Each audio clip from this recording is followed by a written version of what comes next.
ఈ దధీచి యొక్క వృత్తాంతం ఏమిటి మళ్ళా అని అంటే దానికి కూడా కారణం మళ్ళీ ఇంద్రుడే. ఏమైంది? ఒకానొకప్పుడు అశ్విని దేవతలు దధీచి మహర్షి దగ్గరికి వెళ్ళి, స్వామి మాకు ఆత్మజ్ఞానాన్ని ప్రసాదించండి అని అడిగారట. అడిగితే ఇంద్రుడు ఏం చేశాడు? పోయి ఆయన దగ్గరికి వెళ్ళి నెమ్మదిగా, అశ్విని దేవతలకి ఆత్మజ్ఞానం గురించి చెప్పమాకండి, అది గనక వాళ్ళకి తెలిస్తే వాళ్ళు నాకన్నా కూడాను గొప్పవాళ్ళు అయిపోతారు. ఇప్పుడు ఈయన దగ్గర పనిచేసేవాళ్ళుగా వాళ్ళు అశ్వినీదేవి కాబట్టి వాళ్ళకి మీరు ఈ ఆత్మోపదేశం, ఈ బ్రహ్మ విద్యను ఉపదేశం చెయ్యొద్దు అని చెప్పాను. అలా గనక చేశారు అనంటే నేను మీ శిరస్సును కూడా ఖండించేస్తానని మళ్ళీ ఈయన్నే బెదిరించాట.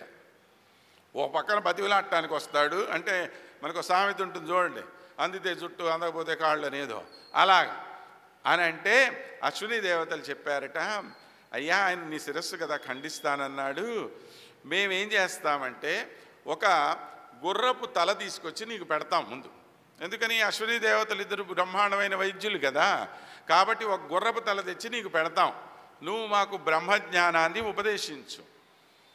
ఉపదేశించిన తరువాత ఇంద్రుడు వచ్చి నీ తలకాయ నరికేస్తాడు కదా, నరికేసినప్పుడు మళ్ళీ నీ తలకాయ తెచ్చి నీకు పెట్టేస్తాం. ఆయనకైనా తెలివితేటలు ఉంది, వీళ్ళకి లేవు తెలివితేటలు అని చెప్పారు. బాగానే ఉంది అనుకున్నాడు, అలాగనే చేశారు. ఈయన బ్రహ్మజ్ఞానాన్ని ఉపదేశించాడు అశ్విని దేవతలకి. అందుకని ఈయనకి అశ్వశిరుడు అని చెప్పి పేరు. ఎవరికి? దధీచి మహర్షికి. ఆ విధంగా ఆనాడు ఇంద్రుడి యొక్క కుత్సితమైనటువంటి బుద్ధికి ఈయన బలైపోయాడు ఒక రకంగా.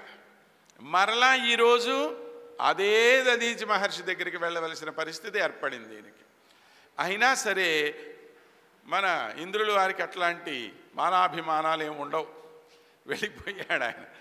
వెళ్ళిపోయి ప్రార్థన చేశారు అందరూ కూడాను, స్వామి మీ వల్లనే మాకు ఈ దేవకార్యం జరుగుతుంది అని చెప్పి. అంటే సిద్ధపడ్డాడు ఆయన. ప్రాయోపవేశం చేసుకొని తన శరీరాన్ని వదిలేశాడు. ఆయన యొక్క వెన్నెముకని తీసుకొని దానితో వజ్రాయుధం అనేటువంటి ఒక ఆయుధాన్ని తయారు చేయటం జరిగింది.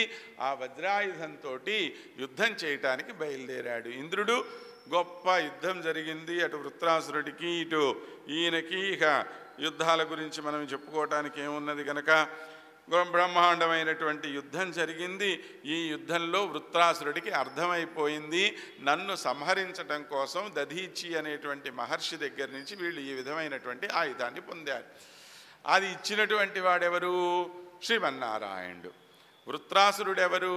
మహాభక్తుడైనటువంటి వాడు. ఈ వృత్రాసురుడి యొక్క వృత్తాంతం మళ్ళా ఇంకోటి ఉంది, తర్వాత చెప్పుకుందాం. అయితే ఈ వృత్రాసురుడు శ్రీమన్నారాయణ్ణే ప్రార్థన చేశాడు, స్వామి ఇక నాకు మరణం తథ్యము అన్నటువంటి విషయం తెలిసింది, నేను నీ సాన్నిధ్యాన్ని పొందేటువంటి భాగ్యాన్ని నాకు ప్రసాదించు అని చెప్పాను. అని అంటే శ్రీమన్నారాయణ అలాగనే అనుగ్రహించాడు. మీకు ఈ వృత్రాసుర కథ ఒక్కొక్క పురాణంలో ఒక్కొక్క రకంగా కనపడుతుందండి. వాస్తవంగా ఇది ఉన్నటువంటిది భాగవతంలో ఉన్నటువంటి కథనే రకరకాలుగా తయారు చేసేసి మనకి చెప్పారు. భాగవతంలో ఉన్న కథే మనం చెప్పుకుంటున్నాం ప్రస్తుతం. శ్రీమన్నారాయణుడికి గొప్ప భక్తుడైనటువంటి వాడు. పూర్వజన్మలో ఈయన చిత్రకేతు అనేటువంటి ఒక మునిగా ఉండేవాడు, ఒక యక్షుడు, ముని కాదు. అయితే ఈయన ఆ యక్షుడిగా ఉన్నప్పుడు గొప్ప విష్ణు భక్తుడు. శ్రీమన్నారాయణ నిరంతరం ధ్యానం చేసేవాడట. చేస్తూ ఉంటే ఒక రోజు ఏమైంది, ఈయన కైలాసానికి వెళ్ళాడు. వెళితే శివుడు పార్వతీదేవిని తన ఒళ్ళో కూర్చోబెట్టుకొని ఏదో అమ్మవారితో కాస్త సరసలాపాలాడుతున్నట్టుగా కూర్చున్నారు. అందరూ ఉన్నారు సభలో, మహామహులైనటువంటి వాళ్ళందరూ ఉన్నారు. ఉంటే ఈయన పకపక నవ్వాట. నవ్వితే శివుడు అన్నాడు, ఎందుకు నవ్వుతున్నావయ్యా అన్నాడు. అంటే ఏమయ్యా, ప్రపంచంలో ఎంతోమందికి భార్యలు ఉన్నారు, ఏదో భార్యతో సరసాలాడాలంటే లోపలికి పోయి సరసాలు ఆడుకోవాలా, నిండు సభలో కూర్చొని ఆవత నువ్వేంది సరసాలాడేది అని అన్నట్ట. మరి ఇక్కడ ఉన్నటువంటి నందీశ్వరుడు కానివ్వండి, మహామహా మునులైనటువంటి వాళ్ళందరూ ఉన్నారు కదా, వీళ్ళు ఎవ్వరికీ తప్పుగా తోచనటువంటిది సమస్త జగత్తుకి కూడాను ఆది దంపతులుగా భావింపబడుతున్నటువంటి వాళ్ళ యొక్క లీలల్ని చూసి వీళ్ళు ఎవరు తప్పుగా అనుకోలేదు. ఈయనకి మాత్రం తప్పుగా అనిపించింది. అది పార్వతీదేవి కొద్దిగా వేసి ఎమ్మటే ఆమె చెప్పించిందిట ఇతన్ని. మేము ఏ విధమైనటువంటి కామ కోరికలతోటి మీ ఎదురుగ్గా కూర్చొని లేము. స్వామి నా మీద అనురాగంతో నా వైపు చూస్తూ ఉంటే అది ఏదో ఒక కామపూరితమైనటువంటి చేష్టగా నీకు అనిపించింది.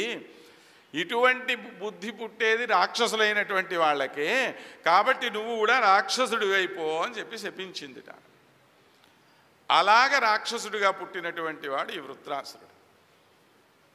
కనుక అలాంటి వృత్రాసురుడు మహా విష్ణు భక్తుడైనటువంటి వాడు.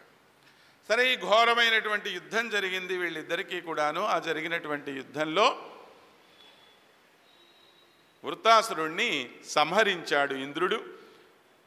అలా సంహరించగానే ఈయన లోపల నుంచి ఒక దివ్యమైనటువంటి జ్యోతి వచ్చి శ్రీమన్నారాయణుడిలో ఐక్యమైపోయింది. అది ఇతను ఒక గొప్ప భక్తుడు అనేటువంటి దానికి ఒక సూచనగా మనకి చెప్పారు. ఈ వృత్రాసుర సంహారాన్ని ఎవరైతే మరీ ముఖ్యంగా అంటే పర్వదినాల సమయంలో తప్పనిసరిగా వినాలి అని చెప్పి భాగవతం మనకు నిర్దేశిస్తూ ఉన్నటువంటి విషయం.